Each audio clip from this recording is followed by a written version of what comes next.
से जयपुर से आ रही है। आपको बता दें कि उच्च शिक्षा विभाग का बड़ा फैसला, बड़ी खबर इस वक्त आ रही है। राज्य के सभी विश्वविद्यालय की परीक्षाएं स्थगित की गई है। उच्च शिक्षा मंत्री भंवर सिंह भाटी ने यह जानकारी दी है। इस वक्त ये बड़ी खबर सामने आ रही है जयपुर से। आपको बता दें कि उच्च शिक्षा विभाग का यह बड़ा फैसला है। राज्य के सभी विश्वविद्यालय की परीक्षाएं स्थगित कर दी गई है और उच्च शिक्षा मंत्री भंवर सिंह भाटी ने यह जानकारी दी है।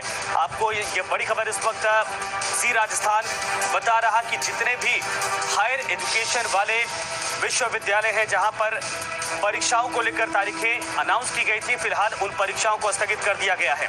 ललित हमारे साथ हमारे सहयोगी इस वक्त फोन लाइन पर जुड़ गए। ललित, पूरी जानकारी क्या है? जी बिल्कुल, आपको बता दें संजय कि उच्च शिक्षा की परीक्षाओं को लेकर लगातार जो विद्यार्थियों के मन में असमंजस की स्थिति थी उसको सरकार की ओर से दूर कर दिया गया है। उच्च शिक्षा विभाग की आज एक महत्वपूर्ण बैठक हुई थी। करीब 2 घंटे चली इस बैठक के बाद फैसला लिया गया है कि उच्च शिक्षा विभाग के सभी विश्वविद्यालय और सभी कॉलेजों की परीक्षाओं को स्थगित किया जाता है। यानी कि कल से जो परीक्षाएं शुरू हो रही थी, कल से लॉ की परीक्षाएं शुरू हो रही थी, तो वहीं 29 तारीख से यूजी और पीजी की परीक्षाएं शुरू हो रही थी, उन सभी परीक्षाओं को स्थगित कर दिया गया है। इसके साथ ही आदेश निकाले गए हैं कि आगामी आदेशों तक ये सभी परीक्षाएं स्थगित रहेंगी। उच्च शिक्षा मंत्री भंवर सिंह भाटी ने जानकारी देते हुए बताया कि लगातार विद्यार्थियों और अभिभावकों की मांग उठ रही थी कि कोरोना का प्रकोप लगातार बढ़ता जा रहा है, ऐसे में परीक्षाओं को स्थगित किया जाए और विद्यार्थियों के स्वास्थ्य के हित को ध्यान में रखते हुए उच्च शिक्षा विभाग की ओर से ये फैसला लिया गया है। ये फैसला सभी सरकारी और निजी कॉलेज और विश्वविद्यालय के ऊपर लागू रहेगा। सब पर लागू होगा, बिल्कुल सही आपने कहा। लेकिन क्या अभी तारीख ये कोई डिसाइड किया गया है कि अगर इतने दिनों बाद भी हालात नहीं सुधरते तो फिर परीक्षाओं को रद्द किया जाएगा या फिर स्थगित करने का ही ये फाइनल फैसला है? संजय, हालांकि परीक्षाओं को स्थगित करने का फैसला लिया गया है, साथ ही ये भी निर्देश दिए गए हैं कि आगामी जो समीक्षा होगी उस तक ये परीक्षाएं स्थगित रहेंगी। 10वीं और 12वीं का हमने देखा है कि परीक्षाएं पहले ही स्थगित हो चुकी हैं।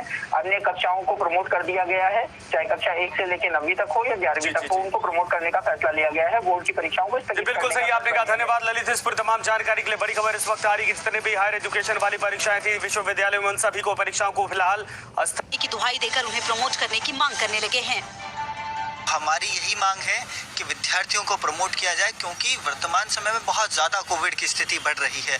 तो जितना संभव हो सके या तो एग्ज़ाम्स लेट ले जब कोरोना सामान्य स्थिति में आ जाए, और अगर वर्तमान समय में परिवेश में इतना ज़रूरी हो तो विद्यार्थियों को पिछले सत्र की तरह इस बार भी प्रमोट किया जाए ताकि विद्यार्थी का भविष्य खतरे में ना रहे। देखिए, कोरोना महामारी को देखते हुए जल्द से जल्द सरकार को फैसला लेना चाहिए कि विद्यार्थियों को पुनः प्रमोट करना चाहिए, क्योंकि जिस तरीके से बीमारी समय से अधिक प्रभाव से फैल रही है तो विद्यार्थियों में एक गहरा संकेत है कि वापस केस ज़्यादा आएंगे, तो विद्यार्थियों को प्रमोट करना चाहिए। सरकार का ये निर्णय होना चाहिए, एग्जाम्स को प्रमोट कर देना चाहिए। और हाल ही में अभी जो नॉन कॉलेजेंट और रेगुलर स्टूडेंट्स के अभी फॉर्म भरे थे फ्रेशर्स के, तकरीबन 1 महीना हुआ है और 1 महीने के अंदर ही विश्वविद्यालय प्रशासन उनकी एग्ज़ाम ले रहा है। ऐसे में ये असंभव है उन विद्यार्थियों के लिए कि वो एग्ज़ाम दे पाएँ अभी।